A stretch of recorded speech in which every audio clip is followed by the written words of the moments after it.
You're on. Our screen, this screen doesn't work. God.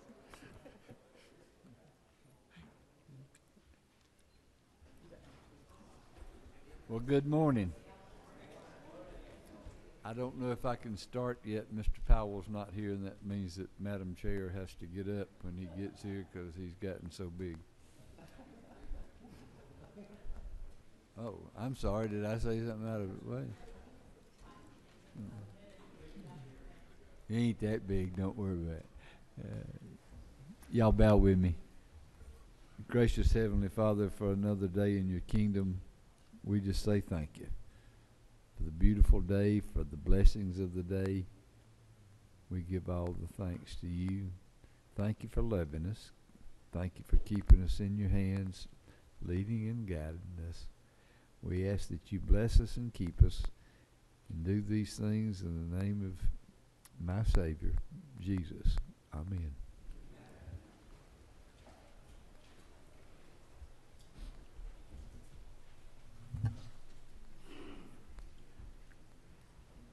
All right, figuring man, you're up.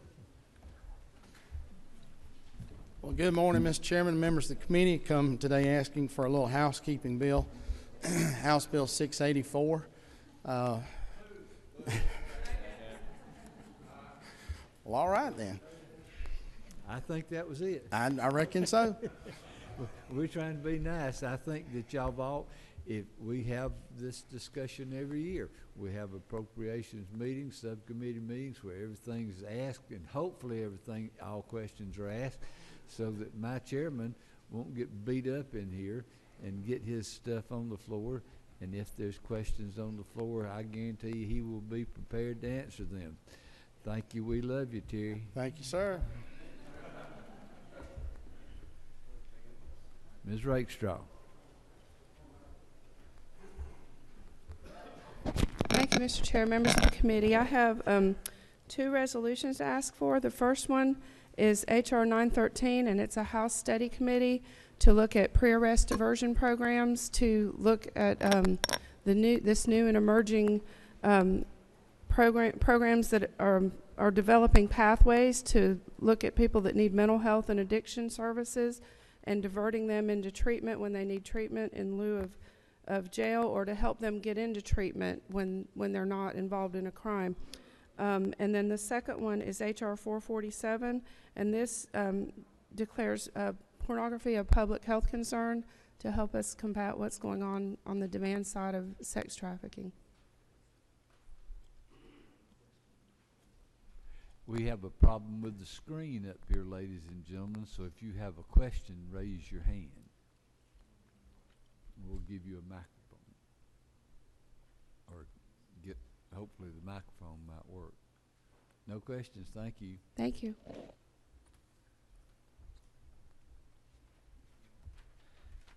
Morning, Mr. Chairman, committee. Wait a second.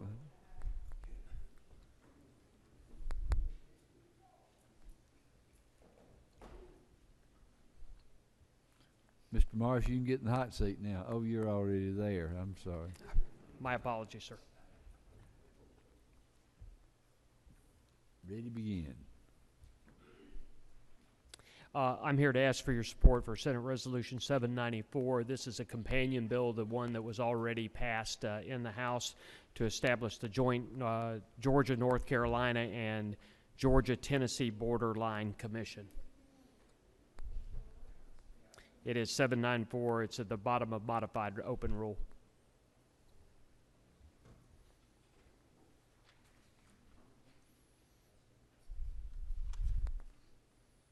Is that the one where we're going to get all our water back except for we don't want Chattanooga? Absolutely, sir. Right.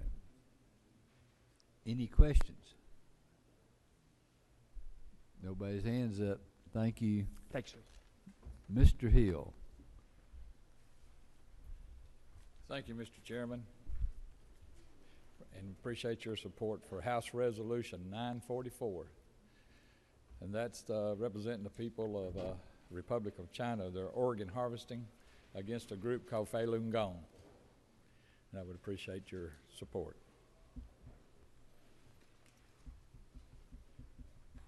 Are there any questions of Mr. Hill? Y'all all know what this is.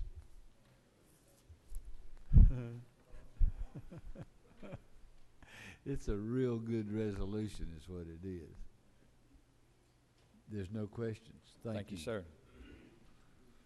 Mr. Beach. Thank you, Mr. Chairman. Members of the committee, I bring before you under modified structure rules Senate Bill 386. It's a regional transit bill. Over here in the House, it was a historic vote, 162 to 13, and in the Senate, it was a historic vote, 51 to 4. We're making real progress on regional transit. Chairman Tanner and I are working very closely on this bill, and I would answer any questions. Mr. Coomer. Thank you, Mr. Chairman. Chairman Beach, can you kind of give us a just an overview of the changes? I know that the current bill here is over almost 400 pages long, and you had a very substantial bill as well in the Senate. Can you give us the highlights of the differences between the Senate bill and as it originally passed the Senate and what we have before us today? We are very close, I will tell you that, Representative, in the sense that the real difference is how we're both using Greta as the vehicle, and in Chairman Tanner's bill, he would reconstitute Greta into the ATL. In my bill, I would keep Greta as an organization and implant a ATL commission within that. So there would be two boards. There'd be the Greta board and the ATL board, and the reason for that is Greta does a lot more than just express bus. They do clean air, they do DRIs, and they do the TIP. So we got to figure out where those go, and I think that's something Chairman Tanner and I are working on together to figure out who would approve the TIP, because that's a very important function of Greta. Another question, Mr. Chairman? Yes. I'm asking mine, Mr. Chairman.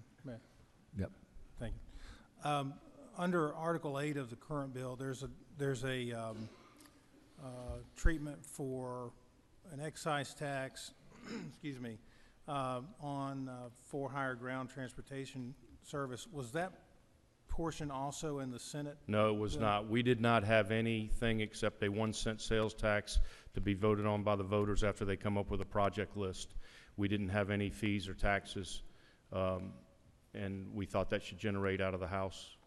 So we will go from there. Okay. Thank you, Mr. Chairman. And Mr. Chairman. Thank you.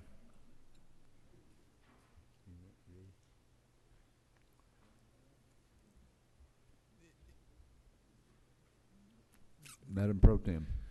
Thank you, Senator Beach. Thank you. How do you see the treatment of Fulton County? Your treatment in your bill was very different from the treatment in Representative Tanner's. Yeah.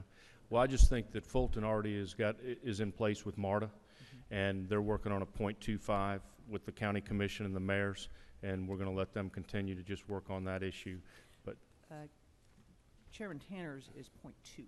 okay. And I would just encourage you to Okay. consider that. We'll consider that.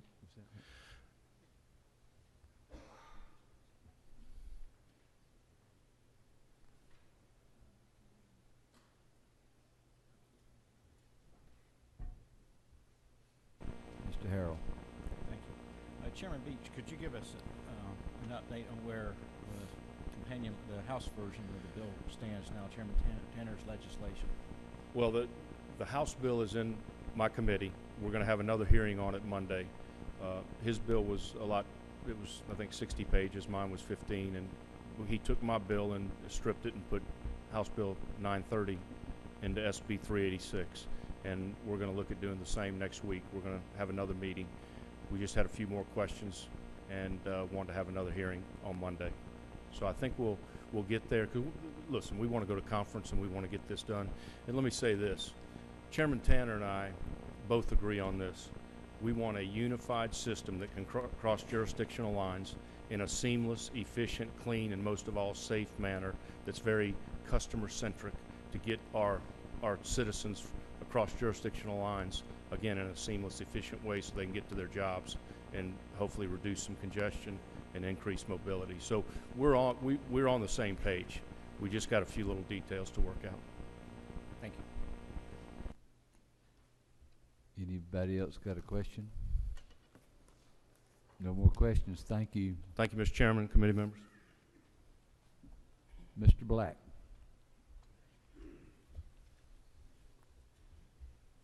Thank you, Mr. Chairman. I come before you today with 3 little retirement bills that's in modified open, I believe, in your first category.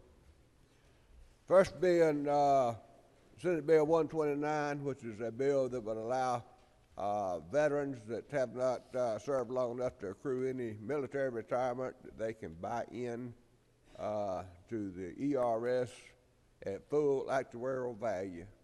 And this bill and all the others that I've introduced this year has a provision that we've never seen before, whereby that once the actuaries have done and the amount of money that's needed to buy in for credible services is determined, they can pay it in over a period of time up to 10 years. This will allow us to be able to attract more of these veterans into state positions. They make very good employees.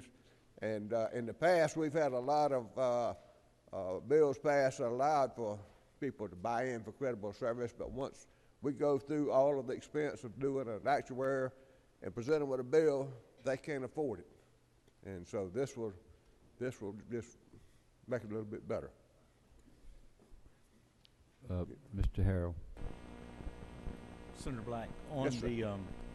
with the provision that allows the pay-in over a 10-year period, is there, and I apologize if it was in the bill and I may have missed it, is there an interest rate Oh, yes. applied to that? All I right. mean, the amount of money, total amount of money paid in will vary according to how long they choose to pay it in.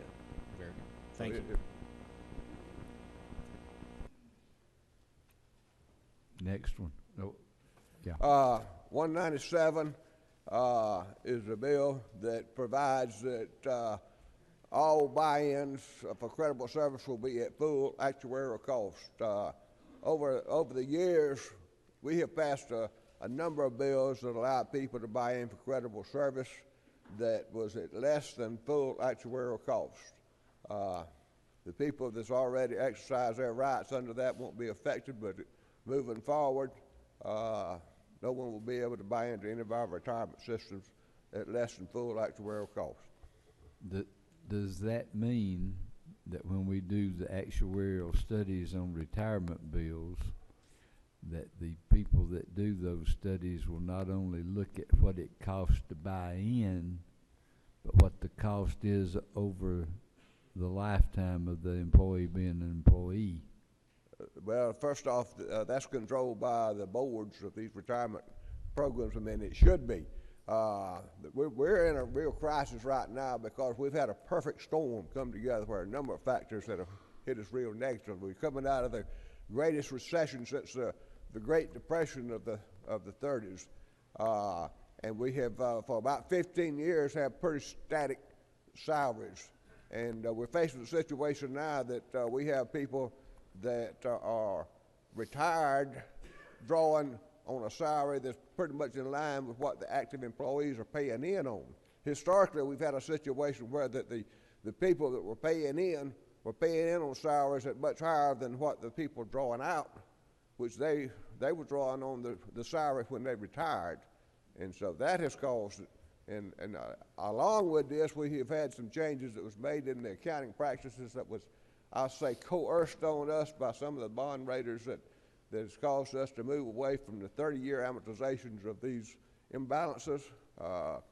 And one of the reasons we've had to put in so much money the last 2 years is because we're trying to do away with that 30-year, and we've cut it down now to 27 years, and the plans is to move it on down further. Well, then, I get that. But what I want to do is publicly say that to the board of all our retirement plans that come up and give us actuarial studies, that we should have a true actuarial study.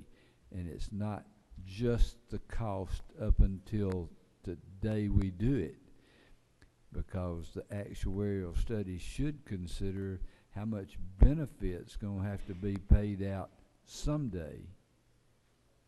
And that's one of the things that gets us into some of the 72% funded problems we've got. We don't know what the full cost is, because each year that employee or those employees amounts, when they retire, the state's going to be paying that. Thank you, Mr. Black. Number 333. Mr. Martin, I'm sorry, you got a question.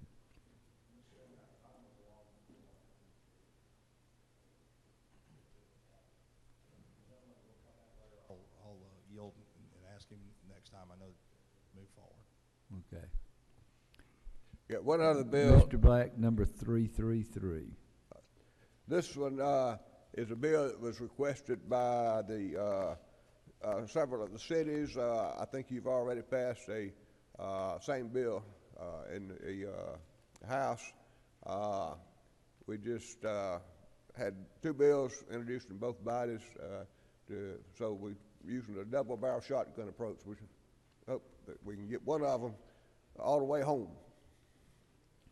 Did the House bill get out of your committee? The House bill is already out of the committee. It's sitting in the rules. Thank you. No more questions.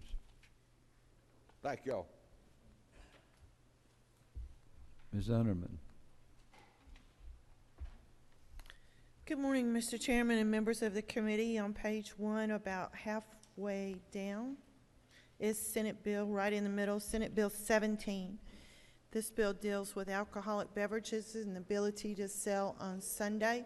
It changes the hours to be able to sell, and it also adds in something that was a little bit different from the House version, a referendum. Any questions? Raise. No questions. Thank you. Thank you very much.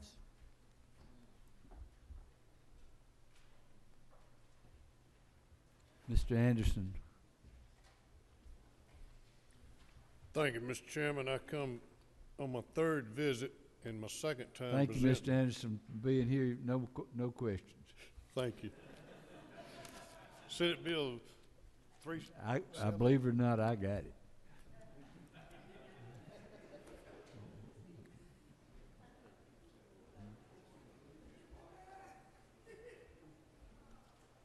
Ms. Tate. Thank you, Mr. Chairman and committee. I'm proud to present to you this morning Senate Bill 457. It came out of your Committee on Public Safety. It's not on your sheet. And Homeland Security. Since I knew that I needed to come 3 times and we're getting close to the end, I thought I would come in and present it so that you would have it to look over, and hopefully you will put it on your Rules Committee. In the infinite wisdom of the chair in the committee, he made some changes to the bill. He made it very simple. What it is doing is allowing for schools to have safety drills along with the other drills that they have. And so what he did was he added private schools up further in the language of the bill. And it's just basically that every public school and private school shall prepare a safety plan, a school safety plan, and conduct drills. And that's all this simple little bill does. And by the way, it came to me by way of, since I'm looking at Representative Cooper from Cobb, from one of my Cobb County High School students, Niles Francis. And he felt like that they should be doing these safety drills and they should be mandatory.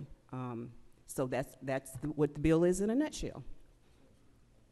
Mr. Setzler? Wait, I'm sorry. Thank you, Senator, thank you. Does this change law to require private schools to conduct drills that it currently does not require private schools to conduct? Yes, it does. It asks them to come up with a safety plan with GEMA and Homeland Security so that they can be, they need the they need to be prepared in the eventuality that something could happen in their private school, just like the public school. Is there anything in existing law that would prevent private schools from conducting those today? No. No. There are schools that are conducting them today, but we didn't want to exclude them. The wisdom of the committee, the House committee, felt that we wanted to make sure that they were involved in that. Okay, just wanted to understand this. Okay, this is a big step for us. Thank you. No more questions. Thank you. Thank you.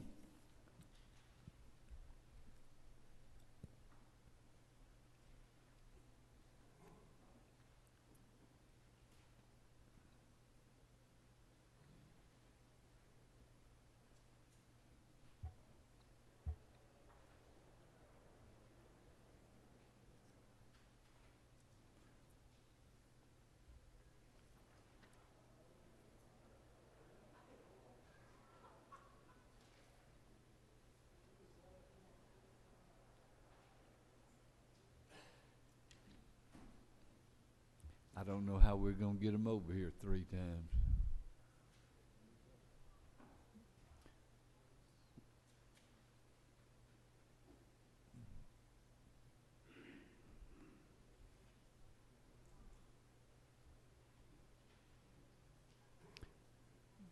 Okay.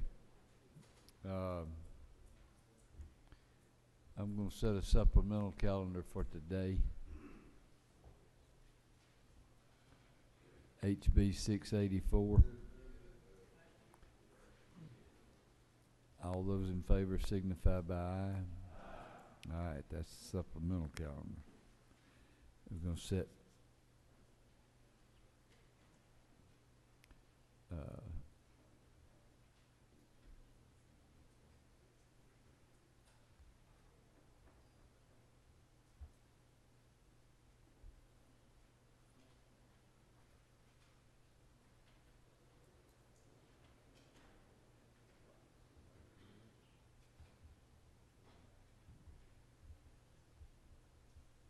we're having more fun up here than y'all are. Okay.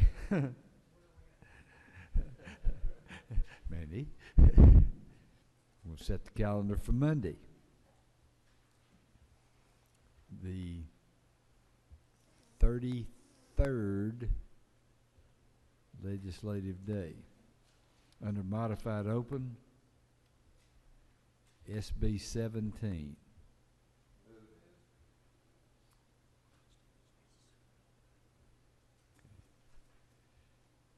All those in there you go. All those in favor signify by aye.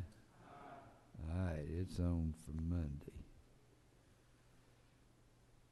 Under modified open, SB 356.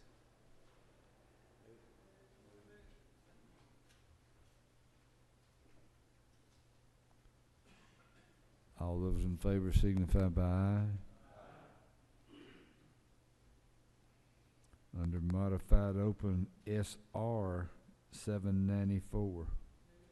No, wait a second, no.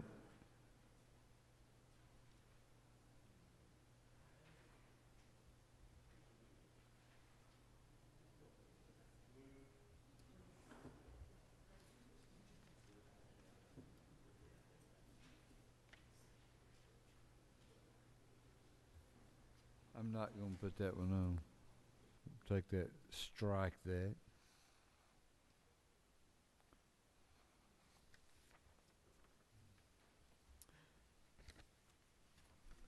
Under modified structure, HR 944.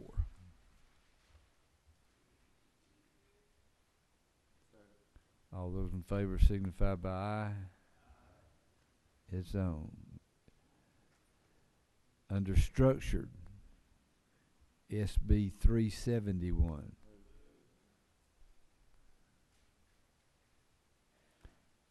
All those in favor signify by aye. Any opposed? Y'all be sure and tell Mr. Anderson his bill's on there.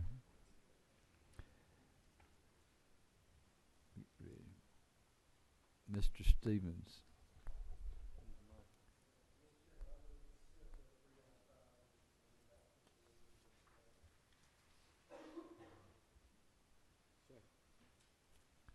Have a motion and a second to move 395 back to committee.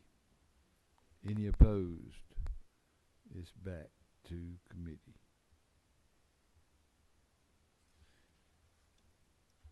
Mr. Burns. Thank you, Mr. Chairman. I just want to make the members of the committee and certainly those in attendance here this morning about a meeting that took place last night that involved the Georgia Water Coalition. And at their meeting, they recognized folks who've made exceptional efforts to make sure that that resource stays pristine and usable in our state. And our esteemed chairman was recognized at that meeting last night as they celebrated the Clean 13 for his exceptional efforts, you might say, during last session and over the years for his efforts at passing legislation that protected us from fracking activities in this state. So, Mr. Chairman, we appreciate you, and we certainly reach out and encourage our friends in the Senate to pass that legislation and allow it to come to fruition and become the law of this state. And Mr. Chairman, for those exceptional efforts in passing the legislation and for your efforts in shepherding it through the Senate through a difficult process, we congratulate you and just thank you for your efforts, and we appreciate you.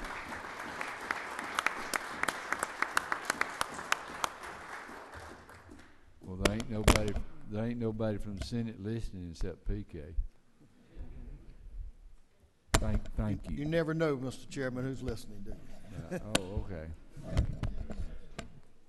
Okay, I have an announcement.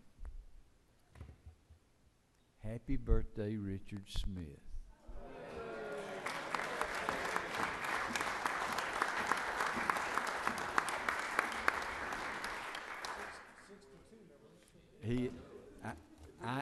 I'm a little older than Richard by about 8 or 10 months, and I just want to let you know that Richard's 62 this year.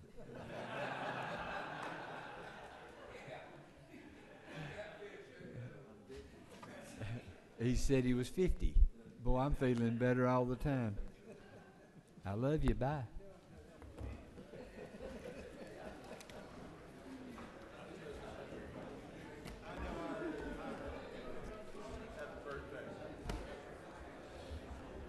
I hadn't come by to see you or to fill my paperwork out, but I'm coming today, but I wanted to come and say hello.